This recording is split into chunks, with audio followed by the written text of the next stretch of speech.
This is Karen with newclevelandradio.net, and it is time for Take Two with Betsy Broadman and her guest.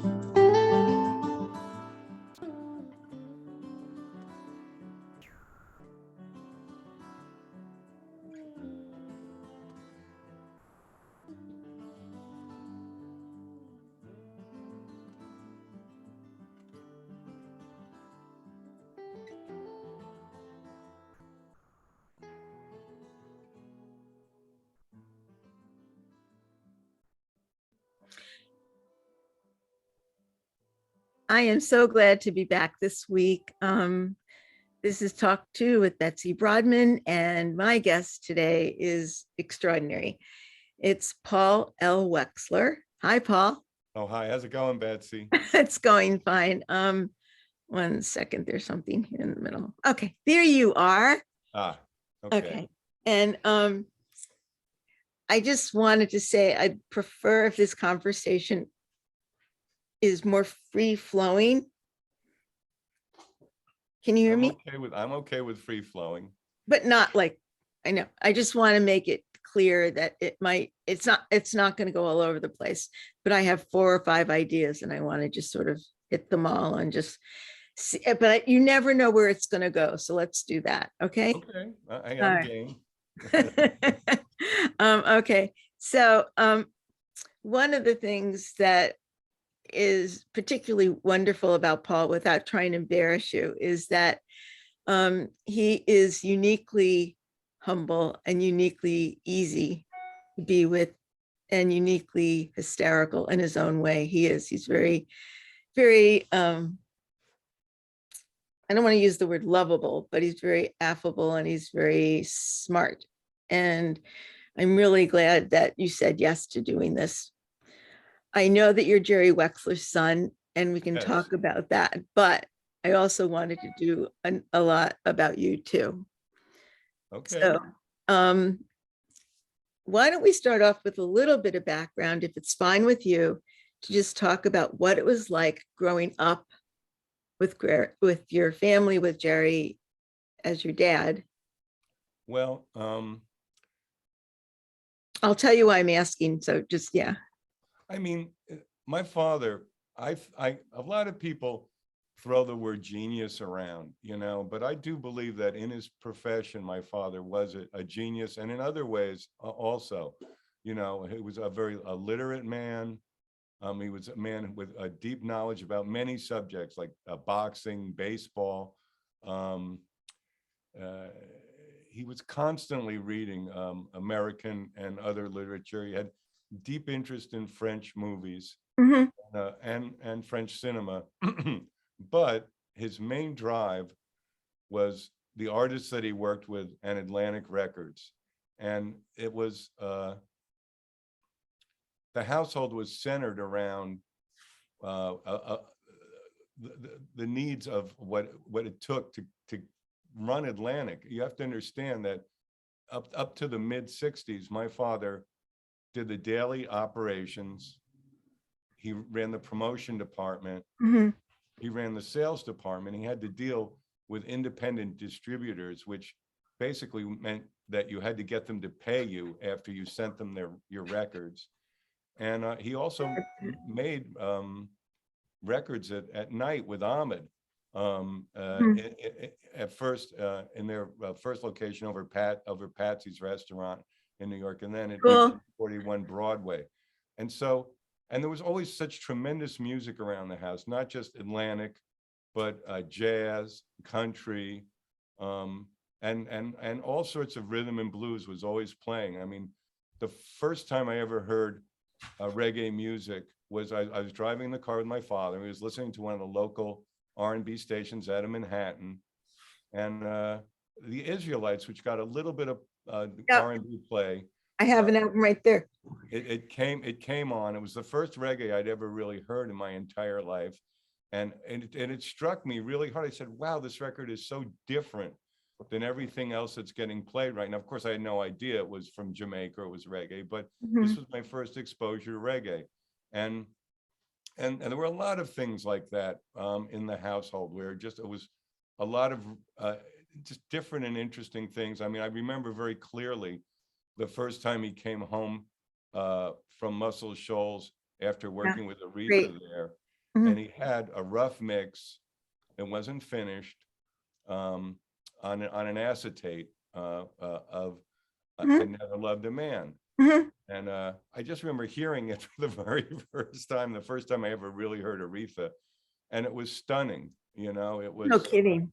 it was overwhelming. It was like Right. it was so shocking how amazing it was, and there was a lot of things like that. You know, How lucky were you? I mean, I mean, I've been to Muscle Shoals and I've been to the recording studio, but you also had a very different experience, obviously. yes, What else? I'm sure music was a foundation and a center of your part of your relationship. But yes, what I'm asking, I guess also is when you were growing up, when you were little, what was yes. your relationship? I mean, what did you guys talk about? What was going on? I know he was busy, but I mean, I, I, I mean, mostly, to be honest with you, you know, I mean, it depends how little how far you want to go back, you know, but well, for example, let me interrupt for a second. You sent me that wonderful picture, which I have on my wall, of you on the boat. yes. Well, you know, we went out to the end of the island with Jack Hook, who Mhm. was Mongo Santa Maria's Right, manager. right. And you know, mostly those guys just hung out, and I got to be around while they were hanging out, if you understand what I'm saying. They Sure. talked jazz, they talked music business. You know, he was very involved with them. But you know, when we were on the boat, he tried to show me some different ways of handling the rod and reel, and you know, being instructive in that way, if you know what I'm saying. You know, Was it so a sailboat or I couldn't no, tell? no, Was it no, a no. motorboat? A little It was putt a putt? little motorboat that we rented out of the Southampton, Oh, pardon me, cute. the Southold Marina. And we were just fishing in Gardner's Bay there, you know. Uh-huh. Uh-huh. And the background of that shot, you can see Shelter Island. You know, Exactly. that's what's in the background of that shot that you have. The reason I ask is that my father, who was hardly ever home because he was a corporate businessman, and he had a lot of work to do outside of where we lived, and he was on the in business meetings all the time.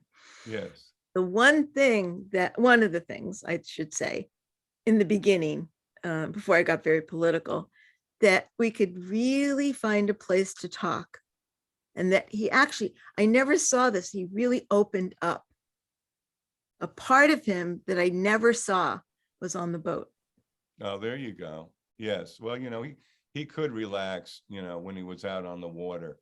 But I was gonna, yeah, I mean, we talked about a lot of different things, but mostly my father, Mhm.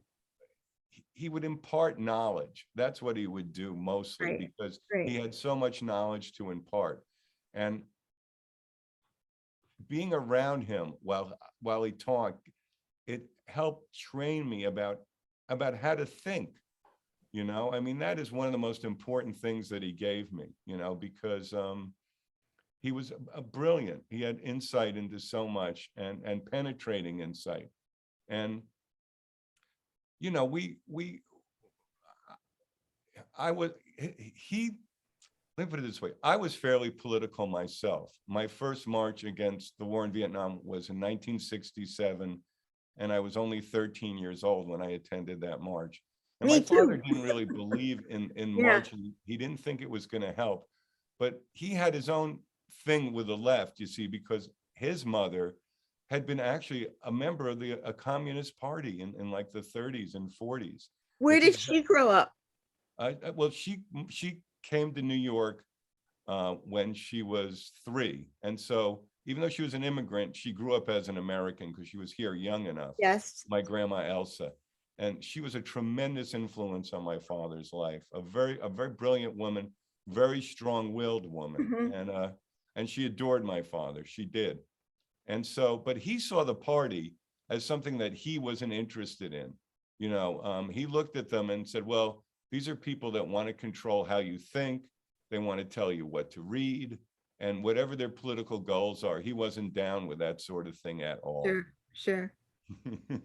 Well, I guess my point was that for whatever reason, being out on the water with a man who had very intensive Yes. talks with other people and with me, when we out on the water, it was just more about us. We got to talk about us. Yes. And it was the only place, and it was the only time. And it was really special.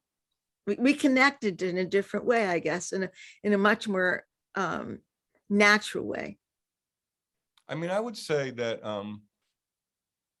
when I was younger, my father and I didn't have those sort of talks. But as I got into my teens, we started to have more of them, you know, because at first it was hard for him to see me as someone who might be as, you know, might be on a level that he could, how can I put this? That sort of talk would be meaningful, you know. But as I got older, he began to see more of who I was, and then, yeah, then we did get closer. We did. One of the things that I found out, I'm saying, I think he revealed himself. I guess that's what I'm saying. He revealed Yes. himself more, like, you know, this onion peel. I mean, he just, one of the things was that, much like your grandmother was my grandmother. I mean, they sound like the same people. And I thought it was really interesting that he came home, when he come home from a business trip or whatever he was doing, he was tired. He had his scotch. He sat in the same chair. He talked to the same people all night till about 10 o'clock on business. So I Yeah. really didn't get to know him. I'm talking about when I was a little girl, when I was a teenager, and then Yeah. I was out of the house, you know, and but I always came home to sail with him. And when I was growing up, what was interesting was that we had a pretty contentious household.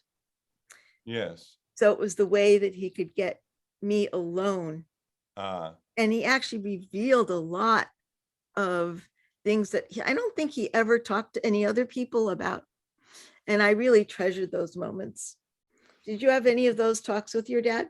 I did, but not at an early time. Later in our lives, we had a lot of talks of that sort of nature, you know, because at a certain point, you know, he began to see, you know, how my mind worked as my teens progressed, and so, well, we grew closer over the years, Mm-hmm. you know, and yeah, and that sort of thing. I mean, look, the truth is that he was closest to my older sister. You know, that was the family structure. He was very close to my older sister, Ah, and who tragically passed away at ah, the age of 39. And that was a tremendous blow I'm to our so entire sorry. I family. know she was brilliant and beautiful. Yes. I'm sorry. But um, like I said, we didn't have those sort of talks very much. My father, he grew up at a time, the children of immigrants in a rough neighborhood, Mm-hmm. you know, in Washington Heights, where I saw. you didn't tend to expose weakness that much, you know, because it wasn't it wasn't a good way to survive in those I environments. get it. Right. I know. I know. Um, do you consider yourself in any way your father's son? Like that you have the same? Absolutely. Oh no, absolutely. No, I mean that I think I didn't even know you. And I think that from the first time that we talked, I thought that you project the same way. You have a lot of the same mannerisms. Have you Oh been no, told no, that? I very much am my father's son. You know, now some of our mutual friends see that very clearly. Let's just put it that way. Yeah. And I'm And not I, saying it just as a compliment. I'm saying that it's so obvious. well, It's- yeah, no, it's true. Listen, in so many ways, he's the biggest, along with my mother, is the biggest influence on my life, Right, right. and I can, I consider myself fortunate to be his son, because of what I was around when I grew up, the things that were in the household, and plus the way my mind works. I don't, I listen, my father was so accomplished, and I told myself a long time ago, I was not going to consider my life a horse race where the horses were my father and myself. I was just going to consider my life as something that I was accomplishing, to try to accomplish the things that I needed to accomplish, and that I was more in a race with what I wanted to do as opposed to trying to equal or surpass my father, which I think in the music industry would be almost impossible. Well, I mean, who knows? But yeah, I mean, that was a smart road to take. What did you love the most about your dad? Um, I mean, I mean, I'm talking to you, yes, just you and me. no, I understand. I mean, I I didn't mean love, to catch you off guard. I loved his brilliance. Mm, I loved his commitment to what he was doing. I love the fact that he loved his children. He did, and that we meant a lot to him. And so those are the things, that there was an incredible warmth about him. mhm, He also had, listen, he also had a side, um, that could be very angry, and that's been very documented mhm, if you read about his career and stuff. But also an incredible warmth. I mean, the yeah. so yeah, I loved who he was, at the end of the day. He was Mhm, my father, I would, I would, I would never, how can I put this? When I think about him, I just think that I wish I could have helped him more in his life. Believe it or not, that's what I think. How sweet, Paul. Well, that's just, Well, no, I mean, yeah. Um, how did he meet Aretha? I mean, he'd been tracking her forever because John Hammond was Oh, everyone's right. I know. was Yeah. everyone's hero when Jerry was growing up, and then in his teens and 20s, they all went to the Commodore record store. He was always buying Oh 78, my God. Right. and then Remember? yeah, and he hung out with my mom there, and he was always buying 78s, doing expeditions all over the 5 boroughs and finding old records that were valuable, and then he'd sell them for money to the Commodore record shop and other collectors. So this was his first foray into the business, I believe, of making money from music, was doing this. And so everyone who went to the Commodore record shop, a lot of people like Ahmed, Mhm, Nesuhi, my mhm. father, Alfred Lyons, who started Blue Note, and others, they Yep. all looked at John Hammond and said, we want to be him. I want to be that guy. So my father, was always into John Hammond. They were friendly, and he was tracking what Aretha had been doing because he was familiar with her from her gospel records, and he was tracking what she had been doing on Columbia under Hammond, and he just had a very different vision as to what he thought she could be doing. And the moment that her contract was up, he kept his eye on it like a hawk. Hmm, He jumped in and offered her a deal on Atlantic. amazing. They were, um, did she come to your house and was she I don't that? remember her ever being at the house. I think I read that and I was wondering why. No, no, I mean, I she, mean, I don't think not very many R&B artists. Some of them came by the house. There, but you have to remember, she wasn't New York based. She was Detroit based. So it wasn't like she was around and could just like sort of drop by. mm-hmm, mm-hmm. Um, I remember watching, or actually listening to some people from Sheffield and from Muscle Shoals. Was it Penn? And I can't remember whether. Penn? Yeah. I can't remember who it was. It was. Spooner? It was. Yeah, it was Spooner. So she was having trouble starting a song. Do you know what I'm talking I about? mean, I can tell you the exact story. Because I okay? was talking to him about it. And okay, what you Yeah. tell it? I mean, listen, it's been portrayed, it was portrayed in the movie with Jennifer Holliday, and I think they got it wrong, I in my didn't see that. opinion.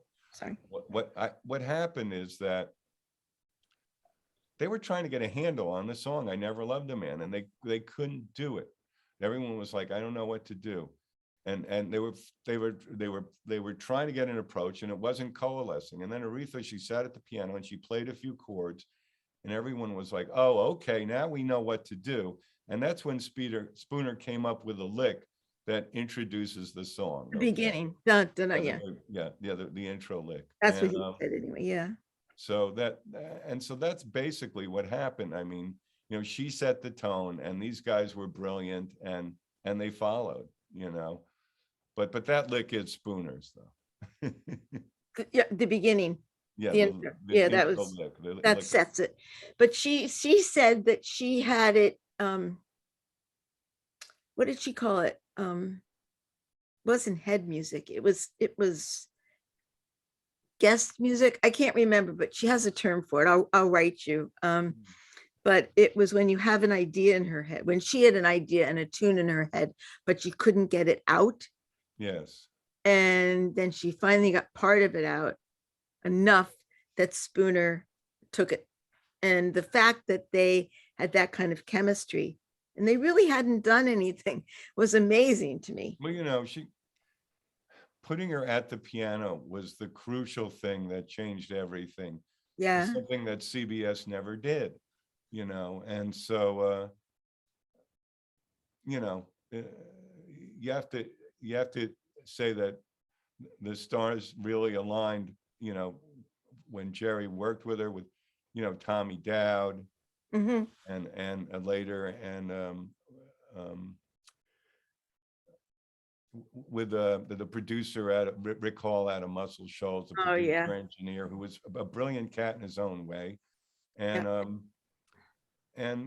And yeah, Jerry always worked with teams of people, whether it was Tommy and Aretha, or Barry Beckett, or Rick Hall. He really always had co-producers that he worked with.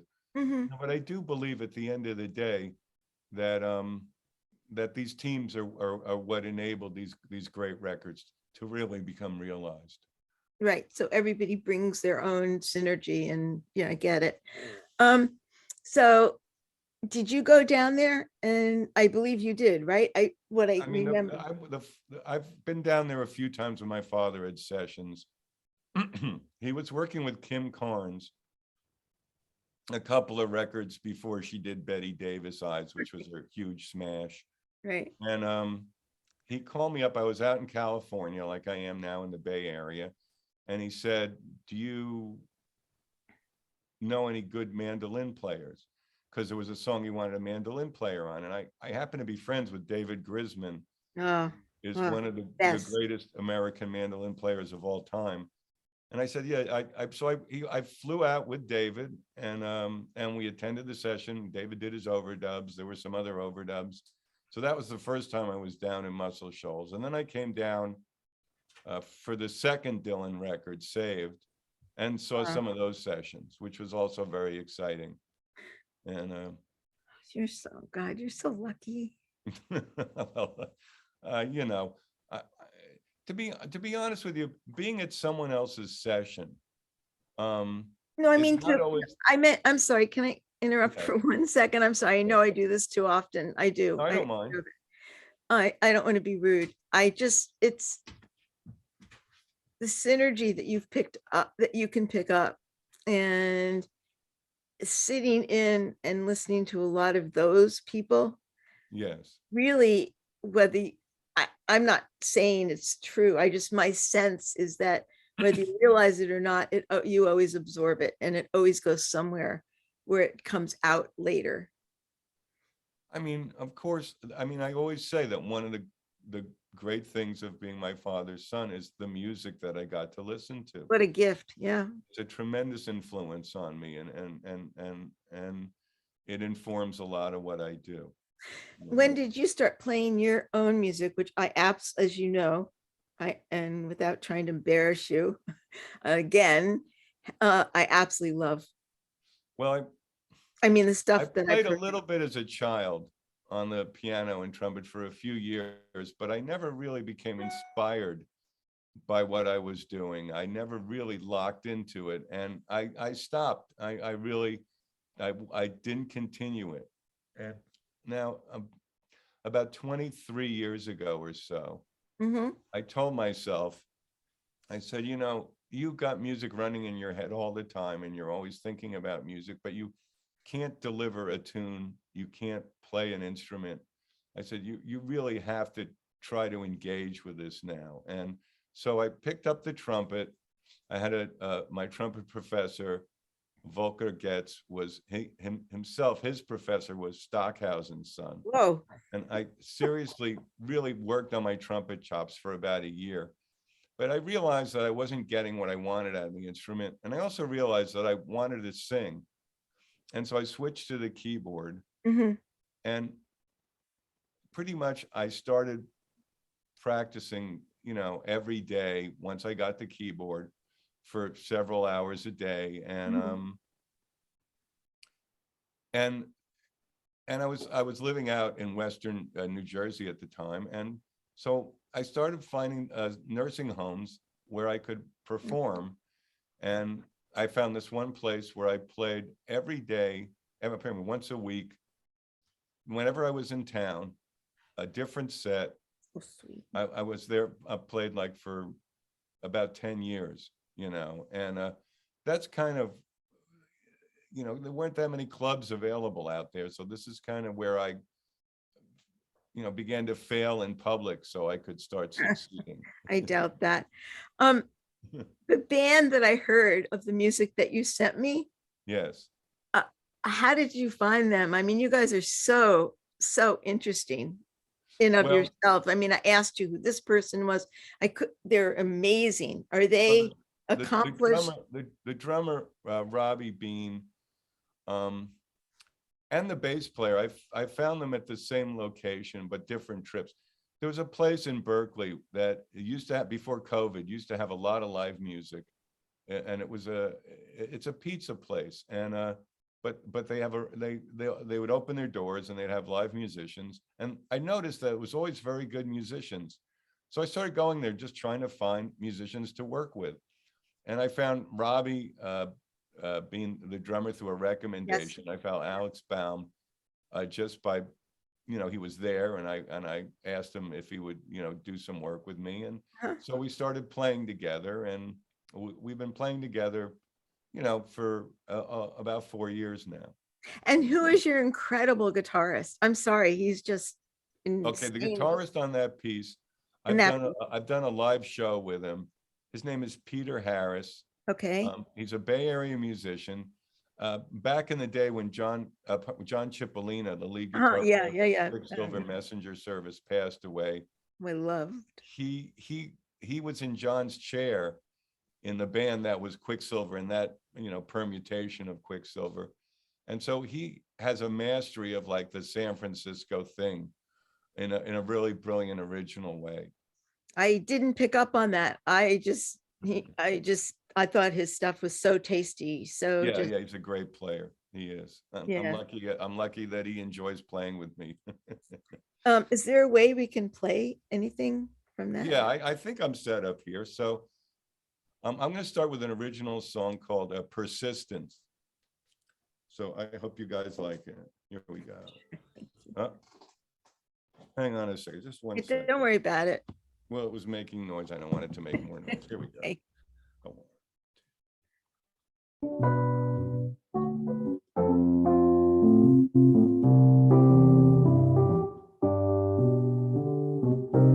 When I saw you on the boulevard, you upset me, babe. I tried to talk you up, wouldn't give the time of day. Right then I told myself you'd come to see. Never wanna be far away, always close to me. Persistence, you know I wore you down. Persistence, really went to town. Persistence, thought you'd wear the crown. Persistence, but now you're looking straight at me. Straight at me. Straight at me. You're looking straight at me. Well, it took a while for the ice to melt, 3 months for the first kiss. Things hardly moved at all, a dab of bliss. Trying to be patient, strong but feeling weak. Couldn't crack the code, get me off a losing streak. Persistence, you know I wore you down. Persistence, I really went to town. Persistence, thought you'd wear the crown. Persistence, but now you're looking straight at me. Straight at me. Straight at me. Looking straight at me. When did you first feel the tug? Long after we started making love. Things changed, I don't know why. The look of love just entered your eyes. Persistence, you know I wore you down. Persistence, I really went to town. Persistence, thought you'd wear the crown. Persistence, but now you're looking straight at me. Straight at me. Straight at me. You're looking straight at me. Woo! Woo! That's really good. That didn't come across on the things you sent me. That's great. That's incredible. Is there Thank you anything so that I much. can buy that's out, a record or? Well, I'm working on a record right now. I just That finished. was great. I'm sorry. That was so good. I Yeah. just finished tracking the basic tracks, and there's overdubs that we're doing over the next couple of months, both here in the Bay Area and also in New York City, where I'm from, and I have a lot of really good musician friends in the Bay Area. Yeah. My trumpet professor, Volker, is going to play on one song. A sax man, Chris Bencio from the Uptown Horns, who have I played. know Chris, and he's amazing. Yeah, he has jazz chops and real R&B Yep. jump blues chops at the same time. And so he's going to play on a bunch of it. And he accompanies me on most of my New York gigs. I'm very lucky that he's part of my New York outfit. Yeah. And then there's other musicians. Jason Goodrow, a brilliant guitar player, is going to do some work. And James Paul out here, he's another guitar player who's going to be playing on some of my stuff. So there's still, and I still have to get the final vocals and the mix. So but the basic thing of cutting the basics, which is, the real, if you get those, then you've got something, so that's yeah. So we're on our way. Let's put it this way. It's rolling. Will you let me know when it's coming out? Yes, I will. No, seriously. That's I will. great. That's great. There was another one that you sent me. Okay, this next song is It blew me away. Nether. I can do another thing. And this next song is it's a song called Nether Wheels. Yeah. And I took the title from the phrase the nether regions, because there's so many blues songs about the hellbound train that it's sort of a blues cliche. But so I've tried to get another approach to that idea. And I'm just going to play a little, like, sort of very dreamy instrumental version of it, if you don't mind. I don't mind. Okay, here we go.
You know how much I love that song. I'm so glad. Oh, oh my So, gosh. I'm trying to It- broaden Yeah.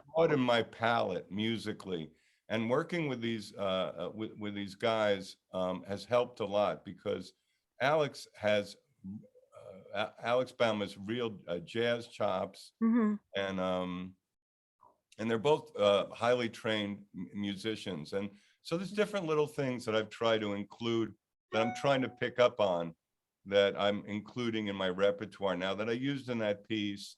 I always read about, oh, the flatted fifth, it's the big thing in jazz, the I'm flatted. sorry, what is that?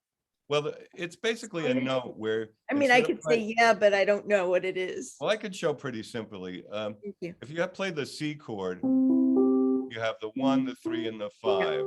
Now, if you flat the 5, you got the. And I was always like, well, how do you use that in a piece? And I finally figured it out. In this piece, I went like this. That's using the flatted fifth on the G. So anyway, and then there's other little tricks, throwing fourths in. A musician I worked with once, Shauna, Lori, she is like always uses these fourths in her, and so little by little, I'm trying to broaden my palette. So when I take an instrumental break, it's got different things going on, because that's how you Cool. create interest. Yeah, yeah, you're really good. Okay, I'll ask you off the record. Yeah, okay, great. So I'd like to just talk for a minute about, where do you see yourself going? And I hate when people ask me that. That's not what I mean. I don't mean like, where do you see yourself in 5 years? I mean, Hopefully above ground. yeah. I meant in the next year or two. Well, I mean, I want to finish this record. Okay. I want to continue, performing wherever I can. I want to get this record out and try to get it to different people who might like it. And I see myself, though, over the next few years, really concentrating on trying to improve my playing. I mean, not just my physical skills, but my knowledge about different aspects of music and how to incorporate them into what I'm doing. And so I see myself practicing more and studying more. That's kind of like my main goal at the moment, so I can bring different things to when I perform. Along with that, are you going to travel? And I are mean, you, I'm going to come to New York and play, but it's no, I hard. mean, are you guys going abroad? Are you guys going to I mean, I really travel? do you mean as a musician or as a person? No, I meant, are you as a couple going to be able to? Oh, yeah, no, my wife and I, my wife's mother is still alive. I know. She lives in the Knock, Loire knock Valley. on wood. Yeah. Yes, knock on wood. So, but she's my wife. She immigrated to America when she was in her early 20s. So her closest relationships and so many of her relatives are still in France. So we go there on a regular basis. That's like, we go there at least once a year. And for me, I'm a New Yorker. I will always process myself as a New Yorker. And so I have to get back to New York on a regular basis. So just those two things, Mhm. absorb a great deal of our travel, because, she's an immigrant to America, and I'm sort of an immigrant to California. Right. So, in your free time away from music, come on. Seriously. I'm just kidding. I know you are. You're a goof, and I've talked to a lot of people. I got it. What do you do? What do you do? I mean, in my free time, the things that I like to What do is, makes you really happy? well, in- I like reading. Mhm. I like walking. I like listen. I don't know, I'm not allowed to say music. I like listening. I like listening and reading about either history or current events. Mhm. Um, I really do like history a lot. And then I like reading different kinds of fiction, so these are, if I couldn't play the piano, I would be reading a lot more. That would take up my time if I wasn't playing. I see the grand behind you. What is that? What kind is that? It's a Kawhi. Beautiful. Yeah, it's a baby grand. But Yeah. I was lucky to get it. My piano tuner, this guy out here, Brandon Essex, also rebuilds Steinways. And he was rebuilding a Steinway for a very talented musician who lives out here. Uh-huh. And so I got wind of this keyboard, and it's great. I got it, and it's a wonderful thing to have. When you guys come to New York next, will you let me know if you've got time and if you're going to be playing at all? Yeah, Or whenever, I mean, in the well, next year. I've got shows booked for mid-June and early July in the city. So I'll let you Perfect. know. All right.